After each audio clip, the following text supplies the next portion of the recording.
Thank you for joining us on International Tidbit this afternoon. First, the headlines. Authorities cancel deal employing Cuban doctors in exchange program. In Gaza, humanitarian crisis emerged for 2.3 million residents owing to blockade. Police arrest Iraqi Islamic State member accused of killing prisoners. In Russia, human rights advocate fined for criticizing war in Ukraine. King Charles III to visit Kenya late October. We have in United States, Florida lawmaker rescues 32 stranded Americans in Israel. China releases Chinese Australian after 3 years in jail.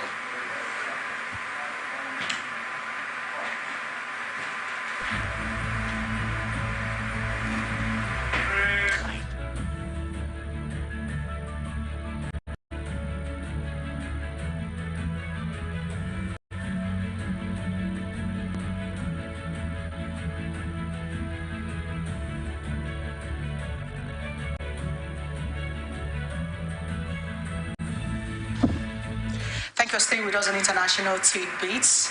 Kenya's government announced Wednesday it would not be renewing a 6-year-old deal that saw Cuban doctors employed in Kenya, while those from the East African country traveled to Cuba for specialized training. The program was unpopular with Kenya's main doctors union, partly because the Cuban doctors received more than double the average salary of their Kenyan counterparts. Critics argue that money would be better spent on Kenya's medical infrastructure and on its own doctors. Health Minister Nakumicha Bafula announced the end of the Cuba deal at a meeting with health industry workers in the capital.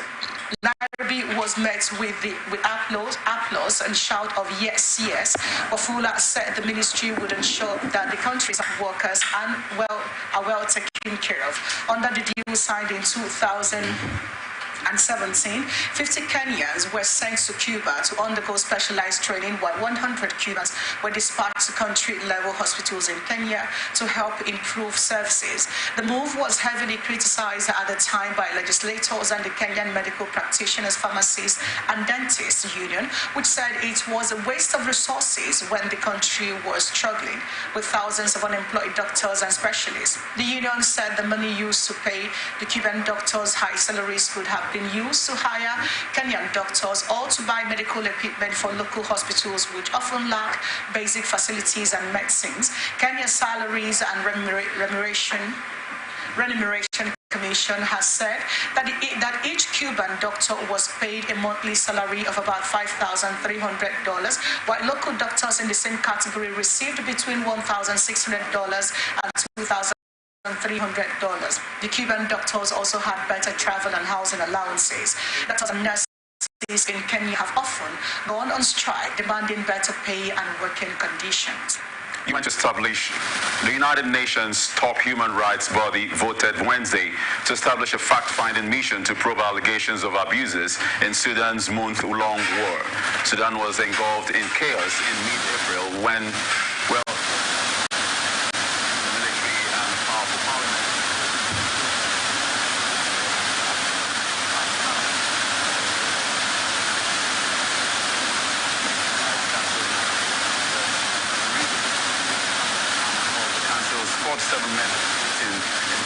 establishing the mission. 16 members opposed it, while 12 countries were absent. Proposed by the UK, US, and Norway, the resolution says the mission will investigate and establish the facts, circumstances, and root causes of all alleged human rights violations and abuses and violations of international humanitarian law in Sudan's war. The conflict in Sudan into battlefields, wrecking civilian infrastructure and already battered health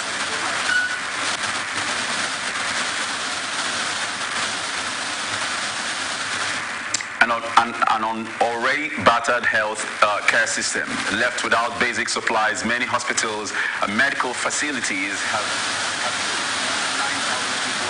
killed in the conflict, according to the Armed Conflict Location and Event Data Project, which tracks Sudan's war. The fighting has forced over 4.5 million people to flee their homes to other places inside Sudan and more than 1.2 million to seek refuge in neighboring countries, the UN Migration Agency says. And I will go over to the Middle East.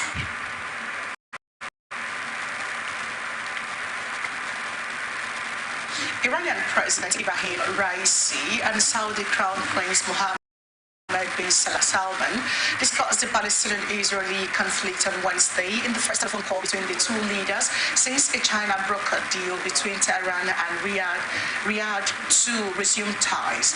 The two leaders' call came as Israel carried out airstrikes in the Gaza Strip in retaliation for a deadly attack by Palestinian Hamas militants in Israel. Raisi and the Saudi Crown Prince discussed the need to end war crimes against Palestine. The Saudi Crown Prince, on his part, affirmed that the kingdom is making all possible efforts in communicating with all international and regional parties to stop the ongoing escalation.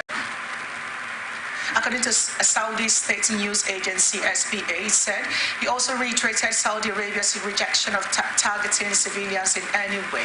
Saudi Arabia and Iran had agreed to resume ties in March under a deal negotiated by China after 7 years of hostility, which had threatened stability and security in the Gulf and helped fuel conflicts in the Middle East from Yemen to Syria. When asked about Raisi's call with the Crown Prince, a senior U.S. State Department official in Washington, the official added that the U.S. was asking its partners with channels or relations with Hamas and Lebanon's Hezbollah or Iran to get Hamas to stand down from its attacks, to release hostages and keep Hezbollah out and keep Iran out of the fray.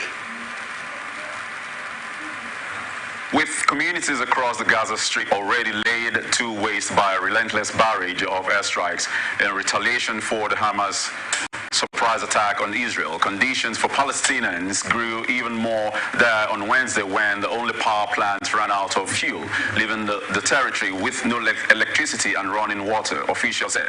The shutdown of the Gaza electricity power plant creates a humanitarian crisis for the 2.3 million residents packed in the 140 square miles comprising the Gaza Strip. Gaza authorities said in a statement Wednesday, this threatens to plunge the strip into complete darkness and make it impossible to continue providing all basic life services, all of which depend on electricity, and it will not be possible to operate them partially with generators and light of prevention of fuel supplies from Rafah Gate, according to the statement, which included an urgent appeal to the international community and its humanitarian and relief organizations to act quickly to stop this crime against humanity and this mass killing that has taken on many forms. We stress the need to provide the Gaza Strip with all means of life, the authorities said. You're watching the International News on Atlantic Television Network. We will be back after the break.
Welcome back to the International Tidbit on Atlantic Television Network. And now, here is the rest of our stories. The military tribunal in strife-torn Myanmar has sentenced two high-ranking generals to imprisonment after they were found guilty of high treason, accepting bribes, illegal possession of foreign currency, and violating military discipline, state-run media have reported on Wednesday. The sentences appear to be the harshest so far for the senior members of the military's administrative bodies that were set up after the armed seized power from the elected government of Aung San Suu Kyi more than 2.5 years ago. The country has been in turmoil since then, with the widespread armed resistance to military rule. The officers include Lieutenant General Mo Min Tun, who had been an army chief.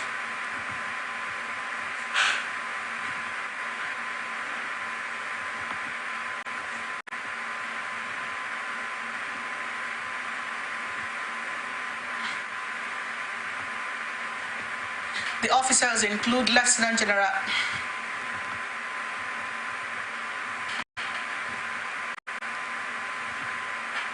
He was sentenced to suffer transportation for a 20-year term equal to a life sentence.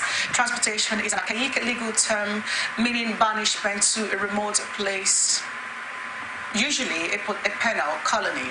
Nang Soy, a brigadier general who served as a joint secretary of one of the committees that Mo Min Tun chaired, received the same prison sentence, according to the Global New Light of Myanmar newspaper, but were described as more general in the report, meaning that they had already been dismissed from the army. Last month, the two officers were reportedly detained in the capital, Myanmar, and investigated following the arrest of scores of private business operators who allegedly bribed Mo Min Tun and his subordinates. Mo Min Tun was removed from the State Administration Council in the reshuffle in late September. In a meeting held a few days after the reshuffle, Myanmar's military leader, Senior General Min Aung Hlaing, was reported to have told his fellow ruling council members that they had been appointed because they were regarded as trustworthy, and those who abused their rank would be suspended and punished. Malaysia's wildlife department defended its use of puppies as live bait to capture black panthers spotted at a Malaysian village after animal rights groups protested the method and appealed to the government to use other means. The department resorted to using puppies after earlier attempts to lure the panthers with goats failed. Its standard procedure to use live animals. Wildlife Department Director General Abdul Kader Abu Hashim said in rags published Wednesday, noting that puppies were not physically harmed in the process. In this particular case, there was an indication that the panther had attacked the before, so we used the puppies for their barking and scent to attract the panther, he told the Free Malaysia Today online news portal. Farmers in a village in southern Negri Sembilan state were terrified after spotting a panther near their home in September. Villagers lodged a complaint with the Wildlife Department after a panther mauled their dog at a fruit orchard in the state on September 4, according to a Facebook post by Negri Sembilan. Chief Minister Harun Aminuddin said the Wildlife Department immediately installed a trap for the big cat, which was believed to have come from a forest reserve nearby. The department managed to have 3 panthers on November 18, September 27, and October 1st. He said the operation, however, sparked controversy after local media reported that puppies were used as live bait to lure the panthers. Malaysian Animal Welfare Association slammed the move as shocking and said it would have been more ethical for the department to use raw cattle meat. The Animal Care Society also appealed to the government to stop using live animals in such operation. Abdul Kader explained that the trap, a cage with a separable compartment to hold the puppies, is able to swiftly release the cannies once the panther is caught. He said the traps were unharmed and that officials adhered to operating procedures. Abdullah did not immediately respond to requests for comment by phone and email. Wildlife officials in Nigeria Sembilan told local media that the first panther caught was a female weighing about 4 kilograms. The department has caught a dozen panthers in the state since the start of the year, including the 3 caught in September. Amniduyin previously said the panthers have been treated and appeared healthy, though he did not say whether they were released back into the forest. He said the wildlife department was also conducting aerial investigations using drones to find out why the panthers had strayed into the village. Black panthers found in tropical forests, Asia, Africa, and Central and South America are solitary animals that hunt at night and rarely bother people. Conservation researchers said panthers are a protected species and face threats of habitat loss and poaching in Malaysia. The Police government is convening a religious affairs council on Thursday to ask experts to decide whether to seek a court order to revoke the legal status of the Unification Church. The church fundraising tactics and cozy ties with the governing party have triggered public outrage. Prime Minister Fumio Kishida's government has taken tough stance in a perceived move to show up support hurt by his governing Liberal Democratic Party's decades-long ties with the South Korea-based church as a face in the investigation of Abe's 2022 assassination. The alleged Abe killer told us that his motive was the former Prime Minister's link to the church that had bankrupted his family due to his mother's excessive donations. Education Minister Masahito Moriyama told experts on the panel in his opening remarks that his ministry, if endorsed by the panel, also filed for a court approval to strip the church legal status. If the panel endorses the step, the ministry is expected to file for a court approval as early as Friday to Japanese media. If the legal statute is stripped, the church would lose its tax exemption privileges as a religious organization, but can still operate. If approved, the church will be the first to lose its legal status under a civil code violation. Two earlier cases involved criminal charges. The Omar Shirin Kyo Doomsday Cult, which was behind the sarin nerve gas attack on the Tokyo subway, and the Miyakakuji group, whose executives were convicted of fraud. Moriyama said his ministry had reached its conclusions after interviewing 170 victims of the church and fundraising and other problems. The ministry held several hearings and said the church failed to respond to dozens of questions during the panel. The Unification Church, founded in South Korea in 1954 by Sun Myung-moon, obtained a legal status as a religious organization in Japan in 1968 amid an anti-communist movement supported by Abe's grandfather, former Prime Minister Nobusuke Kishi. Since the 1970s, the church has been accused of devious business and recruitment tactics, including brainwashing members into making huge donations to Moon, often ruining their finances and families. It has faced hundreds of civil lawsuits and acknowledged excessive donations, but says the problem has been mitigated for more than a decade. It recently pledged further reforms. China has lost its place in team eventing at next year's Paris Olympics because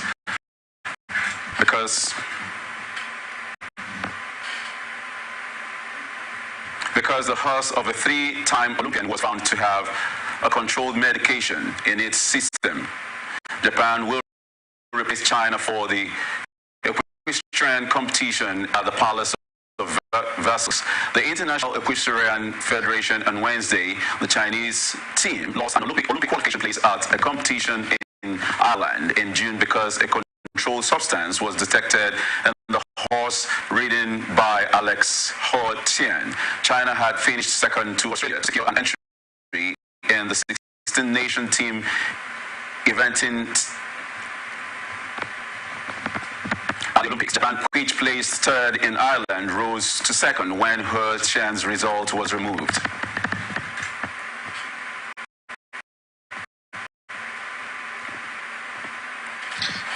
German authorities on Wednesday arrested an Iraqi man accused of involvement in the killing of prisoners and the amputation of a person's hand in his homeland as a member of the Islamic State group. The suspect, identified only as Abel Abdel Diaz, in line with German privacy rules, was arrested arrested in the western city of Upeta. Federal prosecutors said he is accused of membership in a foreign terrorist organization and participation in war crimes. Prosecutors said in a statement that he joined IS by June 2014 and in the following months participated twice in the extremist group's draconian public punishment. In one case, they said he was involved in the execution of at least 6 prisoners. In another, he is accused of providing security while the hand of an alleged thief was amputated. He and other ICE fighters also allegedly took a person prisoner and beat and kicked a captive to extract information, the German authorities had said. A judge on Wednesday ordered the suspect held in custody pending a possible indictment. Dozens of activists protested Wednesday at Norway's parliament to express frustration over the Norwegian government's failure to shut down a wind farm they say endangers the way of life of some renders headers. At the center of the dispute are the 151 turbines of Europe's largest onshore wind farm, which is located in central Norway's Fosen district, about 50 kilometers north of Oslo.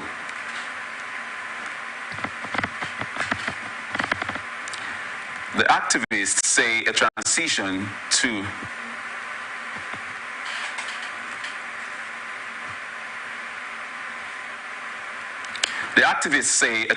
to green energy shouldn't come at the expense of the rights of indigenous people.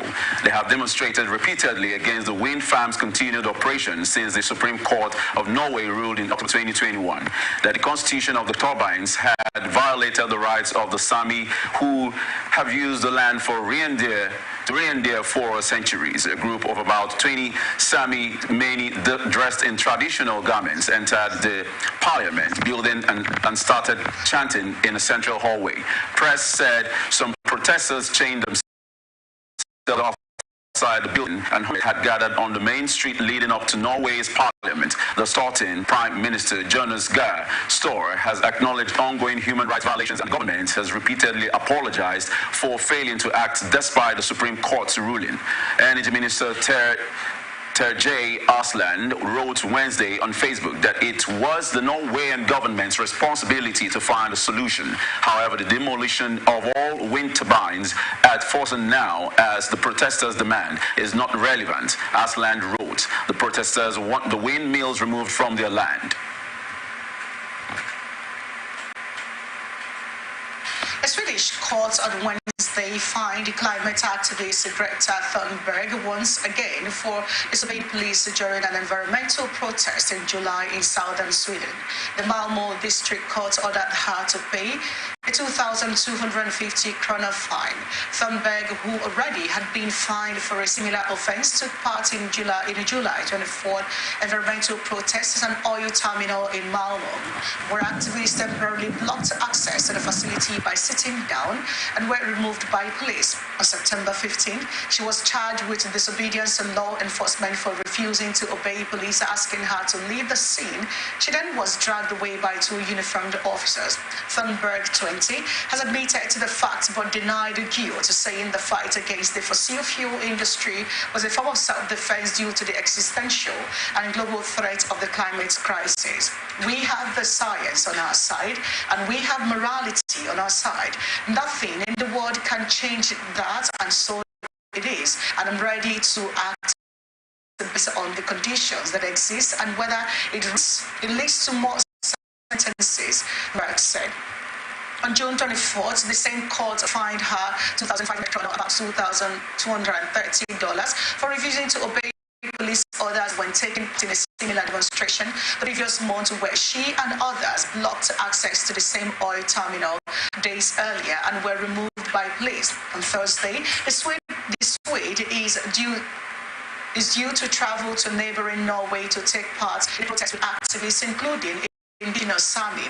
They are protesting a wind farm of 151 turbines and want it removed because they say it's dangerous. It endangers the reindeer herders' way of life. The activists say a transition to green energy shouldn't come at the expense of the rights of indigenous people. A conservation group in Cyprus said Wednesday that police has been lax into cracking down on criminal gangs that illegally trap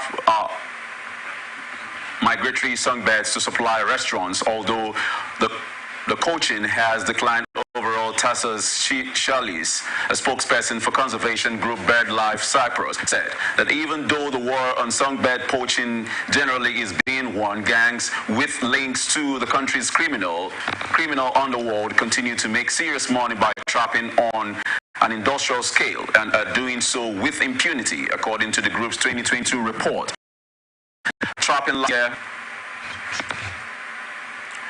dropped by as much as half in the survey area, down to about 345,000 birds killed. But Shalis told the Associated Press that there are still up to 15 major trapping sites that use mist nets, fine mesh, suspended between two poles to catch the birds. Some restaurant patrons consider songbirds to be a delicacy. A dozen of the birds go for as much as 150 euros, Shalis said. Human rights advocate Oleg Orlov was fined about $1,500 on Wednesday for criticizing the war in Ukraine, the latest step in a relentless crackdown on activists, independent journalists, and opposition figures. Orlov, co-chairman of the Nobel Peace Prize-winning human rights group Memorial, was convicted of publicly discrediting the Russian military after a Facebook post in which he denounced the invasion of Ukraine. A law adopted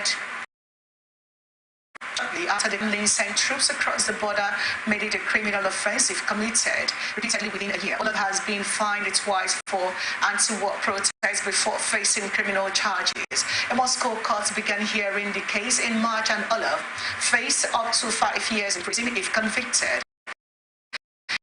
Closing argument Wednesday, however, the prosecution asked the court to impose a fine of 250,000 rubles. Several hours later, the judge delivered the verdict and ordered Orlov to pay an even lower fine, 150,000 rubles. Memorial, one of the oldest and the most renowned Russian rights organization, was awarded the 2022 Nobel Peace Prize along with imprisoned Belarusian activist Alex Bialysky and the Ukrainian Organization Center for Civil Liberties. Memorial was founded in the Soviet Union in 1987 to ensure that victims of Communist Party repression would be remembered. It has continued to compile information on human rights abuses and track the fate of political prisoners in Russia while facing a Kremlin crackdown in recent years. The group had been declared a foreign agent, a designation that brings additional government scrutiny and carries strong pejorative connotations. Over the years, it was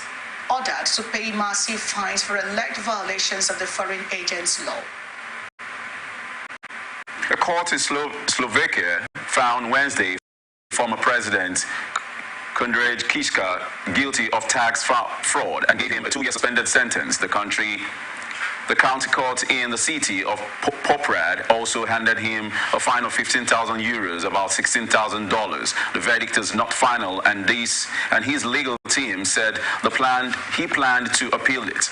Kiska, 60, had pleaded not guilty. The case dates back to 2014 when Kiska was running for president. At the time, he was a successful businessman turned philanthropist and a political newcomer. According to the court, Kiska illegally included tax receipts from the presidential campaign in the books of his K-Tag family company. Such activities were not part of the firm's business. K-Tag, through Kiska's associate Edward Kutsky, then claimed a tax return worth more than 155,000 euros. Kutsky also received a 2-year suspended sentence and a fine of 10,000 euros. At the time, Kiska beat then populist Prime Minister Robert Fico in the race to become the country's president for the 5-year term, largely ceremonial. Kiska's term in office was backed by clashes with Fico, whose leftist smear or direction party was tarnished by corruption scandals. Kiska supported huge street protests that led to the fall of Fico's coalition government in 2018 amid a political crisis triggered by the slaying last year of an investigative reporter looking looking into possible widespread government corruption. Pro-West Kiska did not run for a second five-year term in 2019. FICO won the September 30 parliamentary election and struck a deal with two other parties on Wednesday to form a new government. And I'll move over to Spain. 3 children and an adult died Wednesday and 9 people were injured in a fire in an apartment building believed to be occupied by supporters in Spain's northwestern city of Vigo, according to officials. Spain's press said the dead included a woman and 3 of her children, but the official did not immediately confirm what the press said, that the father and another child were among the injured. Vigo Mayor Abel Caballero confirmed 3 children and an adult died in the fire. Pedro Blanco, the national government representatives in the surrounding region of Galicia, said the building's owners reported that the apartment had been occupied by squatters. He said police were investigating the cause of the fire, which started around 4 a.m. Blanco said the 4 died from inhaling toxic fumes. Officials said some 30 people lived in the 5-story building. Medics evacuated a firefighter and 8 other people to hospitals. Emergency services for the Galicia region said 1 child was among 3 people in a serious condition. They said the town declared 3 days of mourning for the victims. Belgium's prime minister said his country, which has the biggest interest in the global diamond trade in the European Union, is supporting a ban on Russian diamonds as part of the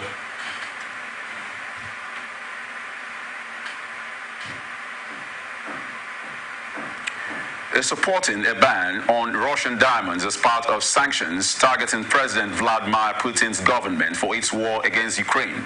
This came during Ukrainian President Volodymyr Zelensky's visit to Brussels on Wednesday. He has repeatedly asked for such a move since the start of Russia's invasion in February 2022. For months, the group of 7 advanced economies and the EU have been working on a way to trace and restrict the trade in Russian diamonds to prevent it from escaping the sanctions. Russia exports about $4 billion worth of rough diamonds a year, nearly a third of the world's total, according to various estimates. Asked when the ban will enter into force, Belgian Prime Minister Alexander De Croo said the goal is January 1st, 2024. According to the Antwerp World Diamond Center, the world's most important diamond trading hub, 84% of all rough diamonds mined worldwide are traded in Belgian city, making the most important gateway to the world for Russian diamonds. For the first time, Ukrainian President Vladimir Zelensky joined a meeting of more than 50 defense leaders from around the world, making a personal pitch Wednesday for military aid in the face of lagging political support in the United States and new pressure on allies to send weapons to bolster Israel's war with Hamas. His presence underscored growing concerns about crack in what has been a staunch international backing for Kyiv in its war against Russia's invasion, and worries that Ukrainian forces haven't made measurable progress in the counter-offensive as winter closes in.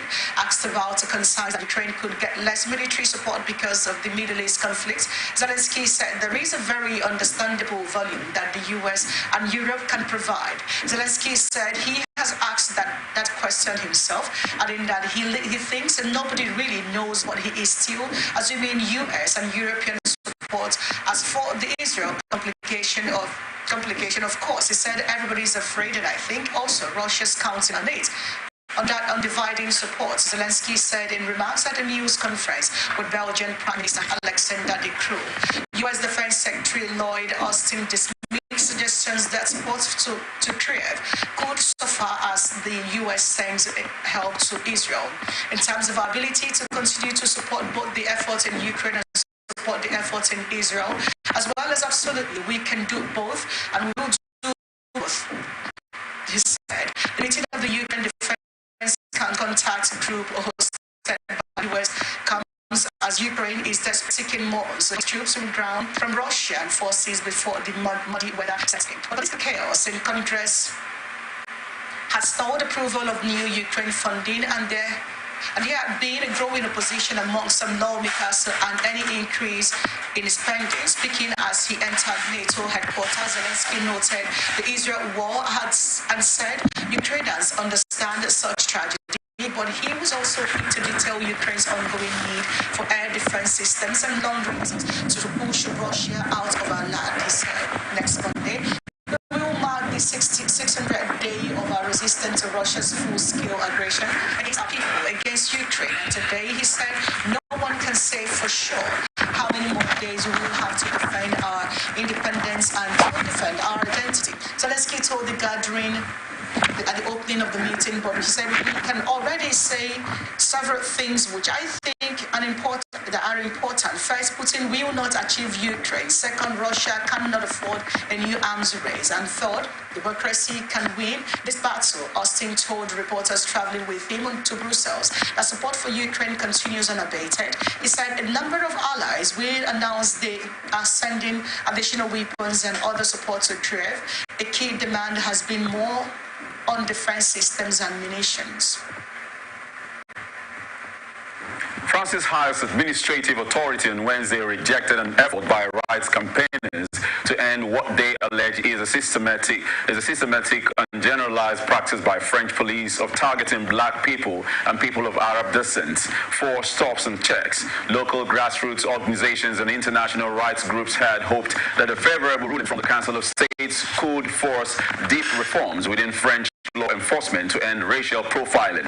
In its decision, the Council of States said the witness testimony and other evidence presented in the class action case established that French police do subject people to checks because of their physical characteristics. It also said such checks don't appear to be isolated cases and are harmful to the people targeted.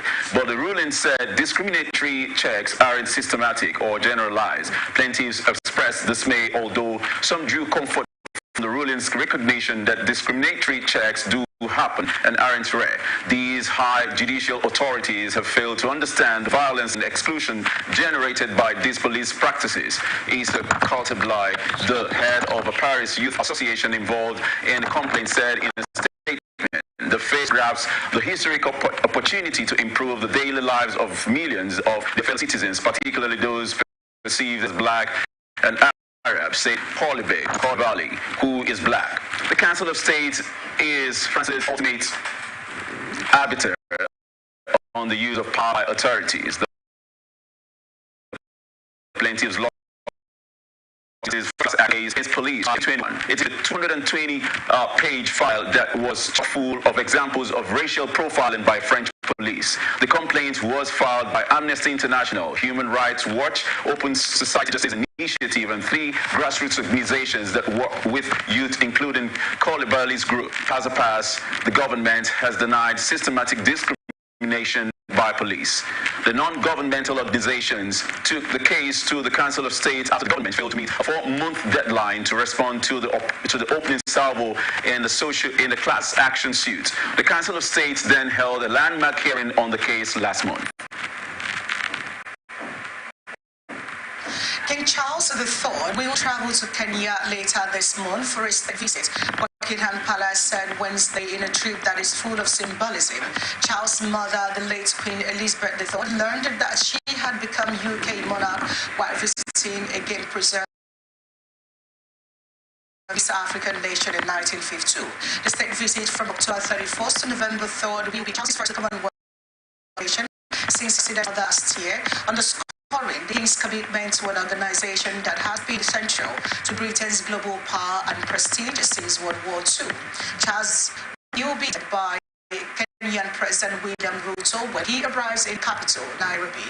The King plans to visit Nairobi National Park and meet environmental activist Wanjira Maathai, the daughter of late Nobel laureate Wangari Maathai, as he underscores his commitment to environmental protection. London's Luton Airport reopened Wednesday after a vehicle fire spread through a newly built parking garage, causing the partial collapse of the structure and major disruption for tens of thousands of passengers. Dozens of flights were cancelled, diverted and delayed at Luton, located about 56 kilometers, 35 miles north of central London, after the blaze erupted late Tuesday. 4 firefighters and an airport employee were treated for the effects of smoke inhalation after the fire. Officials at the airport, which is a hub for EasyJet, Ryanair, and all the budget airlines running flights to destinations in the United Kingdom and Europe, amid flights began to arrive and take off again Wednesday afternoon. Investigators believe the fire started with a diesel vehicle. According to Chief Fire Officer Andrew Hopkinson of the Berkshire Fire Rescue Service, the recently opened parking garage didn't appear to have sprinklers, he said, and then the fire has quickly and rapidly spread. Hopkinson told reporters more than 100 firefighters were deployed to tackle the blaze, he said. Authorities said won't believe someone started the fire intentionally.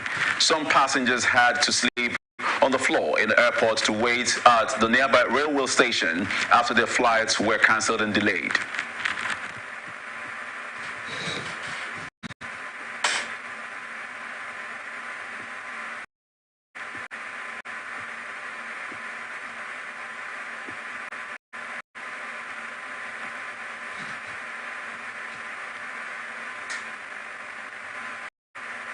New Zealand's immigration numbers have hit an all-time high, enabling employers to fill jobs, but also putting pressure on the housing market. According to economists, the net number of immigrants was 110,000 in the year ending August, beating the previous high of 103,000 set a month earlier, according to figures released Wednesday by Statistics News Zealand. Numbers present a turnaround after more people left New Zealand than arrived during the March of COVID-19 pandemic. We are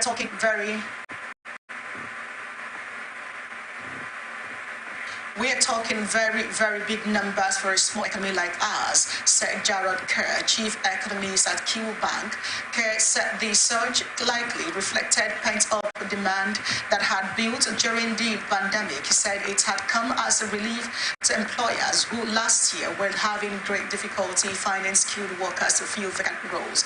New Zealand's unemployment rate remains at relatively low 3.6%, but Kerr also cautioned the migrants who would need a lot of resources, including thousands of homes, something that remained in short supply.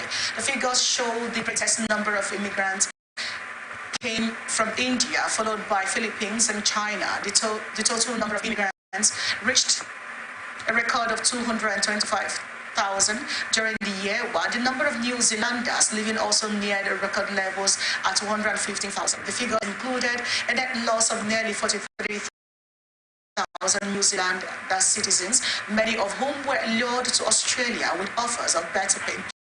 Under a reciprocal arrangement, New Zealanders and Australians can live and work in either country. Unfortunately, we lost 3 smart individuals, said.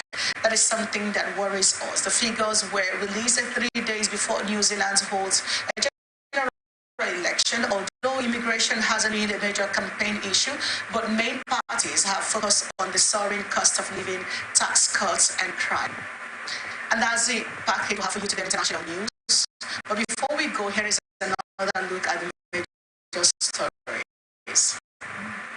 Authorities cancelled deal employing Cuban doctors in exchange program. Humanitarian crisis meant for 2.3 million residents owing to blockade. Police arrest Iraqi Islamic State member accused of killing prisoners. Human rights advocate fined for criticizing war in Ukraine. Florida lawmakers rescue 32 stranded Americans in Israel. China releases Chinese Australian after 3 years in jail. Thanks for watching. I'm Vivian Douglas. And I am Bessel Chadamba. You can follow us on our social media pages. On X, we're Atlantic TV Net. On Facebook and YouTube, we're Atlantic Television Network. On Instagram and TikTok, we're Atlantic TV Network 1. Do remember that peace and unity are the pathway to progress. Bye.